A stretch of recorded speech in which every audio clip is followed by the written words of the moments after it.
Vamos dar uma olhada, uma atualizada na situação da Síria antes de conversar com o Hussein. Potências ocidentais acompanham atentas a formação do novo governo da Síria, ao dizer hoje que a queda de Bashar al-Assad representa um novo capítulo na história do Oriente Médio. O premier israelense Benjamin Netanyahu também determinou a retomada do controle de uma parte do território sírio. Confira.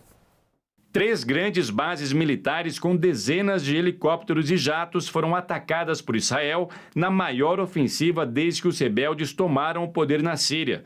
O primeiro-ministro israelense Benjamin Netanyahu também determinou que as forças de defesa assumam o controle da zona desmilitarizada nas colinas de Golã, entre Israel e a Síria, até então patrulhada apenas pela ONU. כדי לנסות להבטיח את ביטחוננו מול המצב החדש שנוצר בסוריה. O porta-voz das Nações Unidas disse que a ocupação viola o acordo de retirada das tropas firmado com a Síria nos anos 70. A declaração foi dada durante reunião de emergência do Conselho de Segurança para discutir a situação no país, depois de um pedido da Rússia que deu exílio ao ditador Bashar al-Assad. Nesta segunda-feira, os rebeldes anunciaram uma anistia geral para todos os soldados do exército leal ao ditador deposto.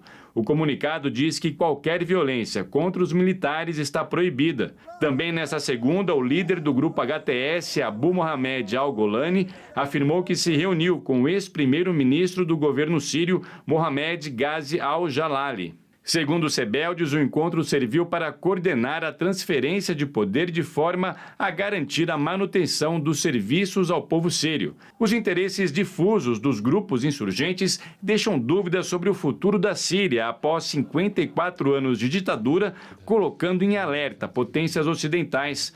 O secretário de Estado americano Antony Blinken ressaltou que o Estado Islâmico, que ganhou territórios na Síria de forma violenta durante a Guerra Civil, pode se aproveitar para restabelecer suas capacidades. Desde a queda de Assad, os Estados Unidos já atingiram dezenas de alvos que seriam ligados ao grupo terrorista. We have a clear interest in doing what we can to avoid the fragmentation of Syria, mass migrations from Syria, and, of course, the export of terrorism and extremism. Após 14 anos de uma guerra civil que deixou milhões de refugiados no planeta, países europeus discutem a possibilidade de retorno de imigrantes sírios. Nesta segunda-feira, o presidente turco Recep Tayyip Erdogan anunciou a reabertura de um posto de fronteira com a Síria, fechado desde 2013, para que os refugiados na Turquia possam retornar ao país. E a queda do Bashar al-Assad também mudou o mapa do poder. Nesta segunda-feira já não há mais regiões da Síria sob controle do governo deposto. Vamos só dar uma olhada ali, ó, no nordeste do país, nessa parte amarela, ali, nessa parte amarela do mapa da Síria, o domínio das forças curdas. A parte verde, a maior parte do território, é dos rebeldes sírios. E no centro do país, as listras em preto e branco indicam áreas controladas pelo Estado Islâmico. E a faixa listrada no norte do país, na fronteira com a Turquia, é usada como uma zona tampão do governo do presidente Erdogan, com o apoio de forças aliadas. Hussein, já está em curso um redesenho, não necessariamente geográfico, mas do equilíbrio de forças no Oriente Médio a partir desse conflito na Síria? Bom, a Síria é uma peça fundamental no jogo de poder regional no Oriente Médio, né?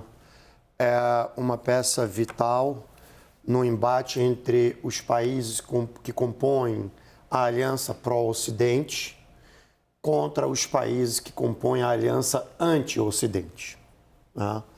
A Aliança Pró-Ocidental ela é composta pela Turquia, por Israel, enfim, pelo Egito, pelos Estados Unidos, obviamente, e as potências europeias. E a Aliança Anti-Ocidental está o Irã, está a Rússia, está parte do Líbano, que integra o Hezbollah, está o Iraque, estava a Síria. E por que a queda da Síria ou a queda do regime de Bashar al-Assad é importante e altera esse mapa? Porque, na verdade, existia uma aliança que compunha o chamado eixo da resistência, que era integrada e alimentada e subsidiada pelo Irã, né?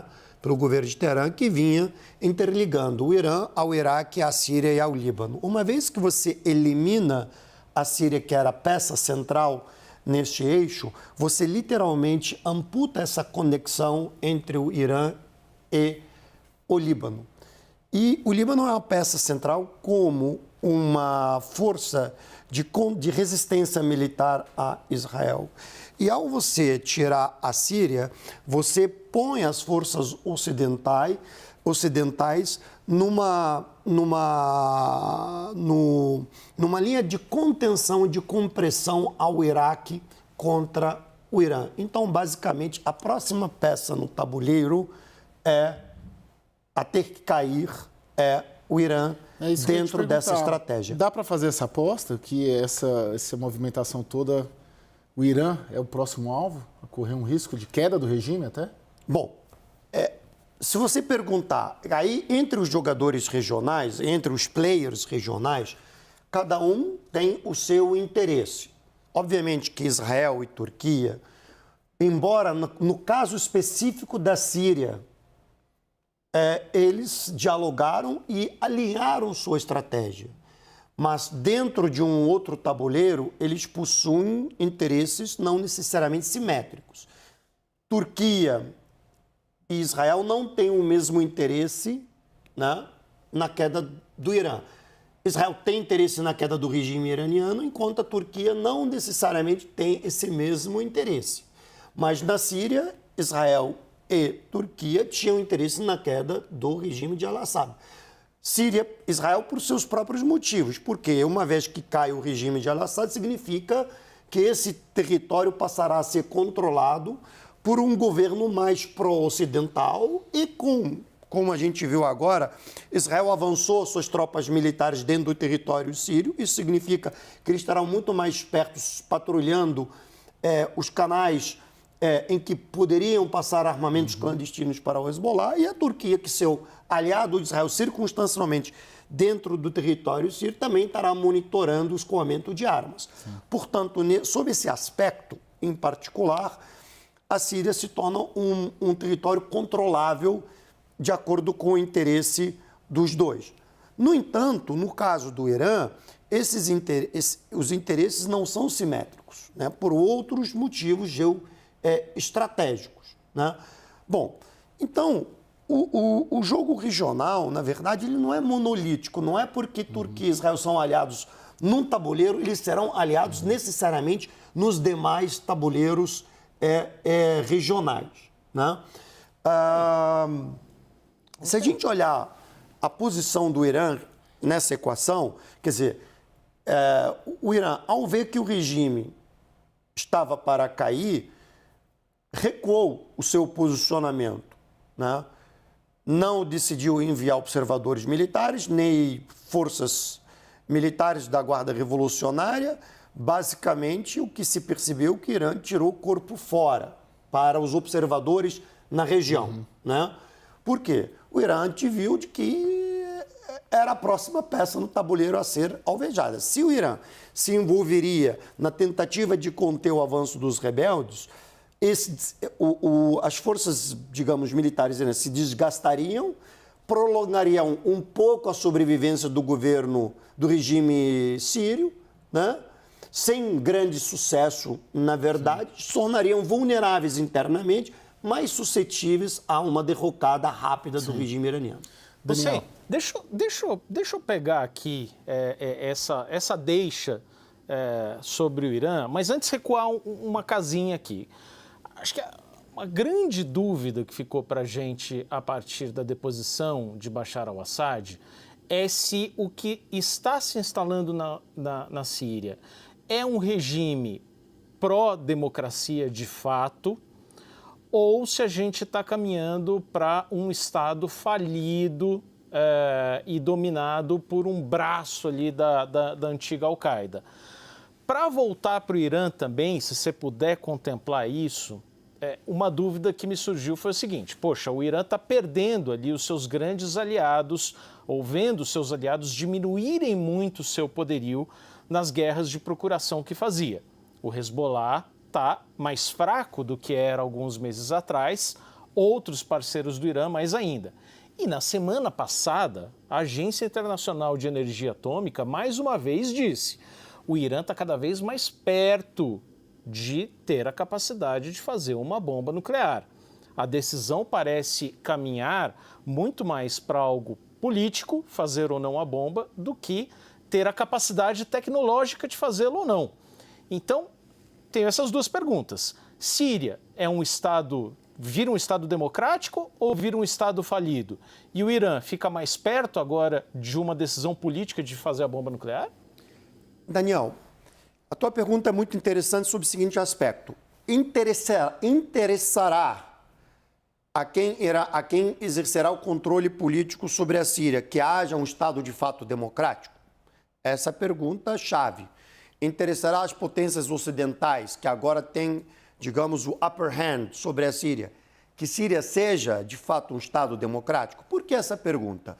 Porque no Egito você teve uma eleição democrática que elegeu a Irmandade Muçulmana. Depois teve um golpe de Estado, um golpe antidemocrático. E, neste caso, o que aconteceu? Reconheceu-se a legitimidade de um governo que não foi eleito pelo voto popular, que deu um golpe de Estado, mas se entendeu circunstancialmente que é melhor ter um regime militar, né, que era muito mais estável aos interesses das grandes potências internacionais, especialmente ocidentais, que tenham um regime, que a instituição militar egípcia governasse o Egito, do que ter uma democracia plena nos moldes ocidentais, né? Como a Irmandade Muçulmana foi eleita. Estou dando um exemplo, né, recente na história.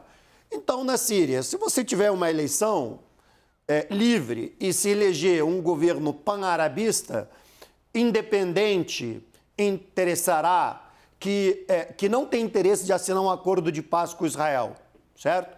Que tem interesse na defesa da causa palestina, que tem interesse de ter uma relação normalizada com o Irã, que reconheça o direito dos povos ocupados militarmente, de terem direito a resistirem através da luta armada, conforme reconhece a Resolução 181 da Assembleia Geral e algumas resoluções do Conselho de Segurança.